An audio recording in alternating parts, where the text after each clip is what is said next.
બનાસકાંઠાના હિંમતનગરના બામણા ગામે વન વિભાગ દ્વારા 75 એકર જેટલા ગૌચર હસ્તગત કરી લેતા આજે મોટાભાગના તમામ ગ્રામજનો સાબરકાંઠા જિલ્લા સમાહર્તાને રજૂઆત કરવા ટ્રેક્ટર સાથે પહોંચ્યા હતા. તેમજ એક મહિનામાં મામલે કોઈ ચોક્કસ નિર્ણય ન લેવાય તો પોતાના પશુઓ સાથે સાબરકાંઠા જિલ્લા કલેક્ટર કચેરીએ ધરણા કરવાની ચીમકી ઉચ્ચારી છે.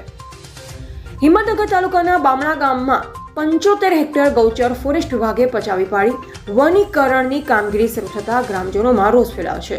જો કે આ અંગે વારંવારની રજૂઆત કરી હોવા છતાં આજ દિન સુધી વન વિભાગ સહિત જિલ્લા વહીવટીતંત્ર દ્વારા કોઈ ચોક્કસ નિર્ણય ન લેવાતા આજે ગ્રામજનો હિંમતનગર આવી પહોંચ્યા.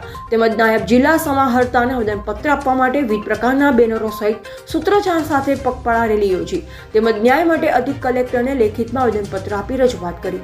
જેમાં ગામની એક બાજુ મોટું હાથમતી જળાશય આવેલ છે તો બીજા મોટા ડુંગર આવેલ છે. ગામના પશુઓ માટે એકમાત્ર આધાર ગામનું ગૌચર અને તે ગૌચર ફોરેસ્ટ વિભાગે પચાવી પાડતા ગ્રામજનોની હાલત કફોડી બની છે. જો કે આગામી 30 દિવસમાં ગામના ગૌચરનો પ્રશ્ન ન ઉકેલાય તો જિલ્લા કલેક્ટર કચેરીએ તમામ ગ્રામજનો પોતાના પશુઓ સાથે તંબુ નાખવાની ચીમકી ઉચ્ચારી છે. જો કે સાબરકાંઠા જિલ્લા વન વિભાગના સંપર્ક કરતા સાબરકાંઠા વન વિભાગે આ જગ્યા 2012 થી કેન્દ્ર સરકાર દ્વારા નોટિફિકેશન આધારિત ફાળવણી કરાયાની વાત કરાઈ. સાથોસાથ ગ્રામજનો જે જગ્યાને પોતાનું ગૌચર માને છે તે જગ્યા અલગ અલગ હોવાનું જણાવી રહ્યા છે. જો કે 1972 થી સમગ્ર બામણા ગામના ગ્રામજનો દ્વારા ગામના ગૌચર અન્ય જગ્યાએ હોવાનું સ્વીકારી રહ્યા નથી. ત્યારે વન વિભાગે સર્વેર આધારિત જગ્યા પોતાની હોવાનું જણાવી વૃક્ષારોપણની વાત કરી છે. સાથોસાથ ગ્રામજનો અને આગામી સમયમાં વૃક્ષોની આસપાસનો ઘાસચારો આપવાની પણ રજૂઆત કરી છે. એક બાજુ ગ્રામજનો આ જમીન ગૌચરની હોવાનો દાવો કરી રહ્યા છે તો બીજી બાજુ ફોરેસ્ટ વિભાગ પણ આ જમીન જંગલની હોવાનો દાવો કરી રહ્યું છે. ત્યારે હવે જોઈ રહ્યો છે કે ભારતના સુપ્રસિદ્ધ કવિ ઉમાશંકર જોશીના વતનની વાતને કેટલો ન્યાય મળે છે એ તો હવે સમય બતાવશે. એવા રાજકમલસિંહ પરમાર, ભારતની અસ્મિતા, સાબરકાંઠા. રબારી ગીતાબેન સરપંચ, માજી સરપંચ બોલું છું. અમારા ગામની ખૂબ ખરાબ પરિસ્થિતિ છે, કારણ કે અમારું જે ઢોરોને ચરવા માટેનું જે અમારું ગુજરાત જ ઢોર છે. આગળ ડેમ ભરેલો છે, પાછળ ડુંગર છે. અમારો ઢોરોને જીવવાનો કોઈ આધાર નથી. આજે જે વન વિભાગવાળા લોકો ફોરેસ્ટરો જે વાડો કરી અને વાવેતર કરવા માટે અમારા ઢોરો ભૂખે મરે છે, તેના માટે તમે તાત્કાલિક નિકાલ લાવો.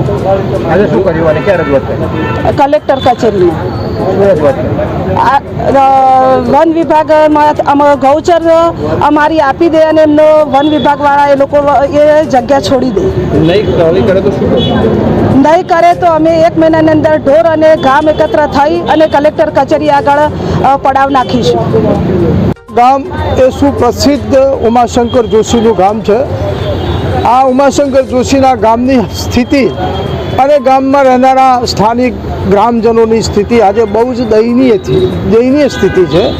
અગાઉ અમે કલેક્ટર સાહેબને અનેકવાર લેખિતમાં અને મૌખિકમાં રજૂઆતો કરી ચૂક્યા છીએ અને આજે છેલ્લે અમે સમગ્ર અમારા ગામના તમામ માજી સરપંચો અને ગ્રામજનો સાથે અમે આજે રેલીના સ્વરૂપે 5 મુદ્દાનું આવેદનપત્ર અમે આપવા માટે આવ્યા છીએ.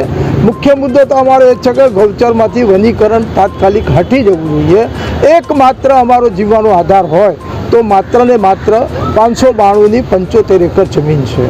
જો આ જમીનમાંથી તાત્કાલિક વનીકરણ હટાવવામાં નહીં આવે તો આવનારા દિવસોમાં અમે અમારું સમગ્ર ગામ, અમારું પશુધન અને અમારા ગામમાં રહેનારા તમામ લોકો ગામ છોડી અને અમે કલેક્ટર સાહેબના ઓફિસ આગળ અમે પડાવ નાખવા માટેનો સિવાય બીજો કોઈ ઉપાય નથી. એ સિવાય હવે બીજો કોઈ રસ્તો રહ્યો નથી. એટલે આવનારા દિવસોમાં 1 મહિનાની અંદર જો અમારો કોઈ પણ પ્રકારનો નિકાલ લાવવામાં નહીં આવે તો અમે માર્ચ મહિનામાં અમે આખું ગામ એકત્ર થઈ, ગામ તો એકત્ર થઈ જ ગયું છે, પણ આખું ગામ એકત્ર થઈ અને અમે ગામ છોડી અને કલેક્ટર સાહેબ એટલે કે હિંમતનગરમાં કલેક્ટર સેવા સદનમાં અમે અડિંગા લગાવવા માટે અમારી તૈયારી છે. કોઈ ખોટી વન વિભાગ દ્વારા કોઈ ખોટી રીતે ગૌચર દબાવી લેવામાં આવેલ નથી. ખરેખર જે ફોરેસ્ટ છે તેની અંદર જ અમારું ફોરેસ્ટ ડિપાર્ટમેન્ટ કામ કરી રહ્યું છે. ખરેખર એમનું ગૌચર છે એ બીજી જગ્યાએ છે, પરંતુ એ લોકોને એમ લાગે છે કે ભાઈ હાલ જે ફોરેસ્ટ જે નજીકનો વિસ્તાર છે ગામની નજીકનો એ ફોરેસ્ટ છે, એ ફોરેસ્ટ અમારું ગૌચર છે એવું માની જાય છે. ના માને કદાચ ગ્રામ લોકો પોતાની માંગ પર પડી ગમે છે તો આપ શું કરો? એટલે અમે તો અમારા કાયદા મુજબ નિયમ મુજબ એમને વળગી રહીશું, બરાબર. એમની સમજાવટ કરીશું, એમને સમજાવીશું કે ખરેખર તમારું ગૌચર આ જગ્યાએ છે, અને એ સિવાય અમારો કોઈ જગ્યાએ બાંધછોડ કરતો એમને ગૌચારા ઘાસચારોની એવો અમે જે અત્યારે હાલ જે વાવેતર કર્યા છે ને રૂપાઓનું, એની સાથે સાથે અમે ઘાસનું પણ વાવેતર કરીશું, તો એમને ઘાસચારો મળશે એવી કંઈક વ્યવસ્થા કરીશું અમે.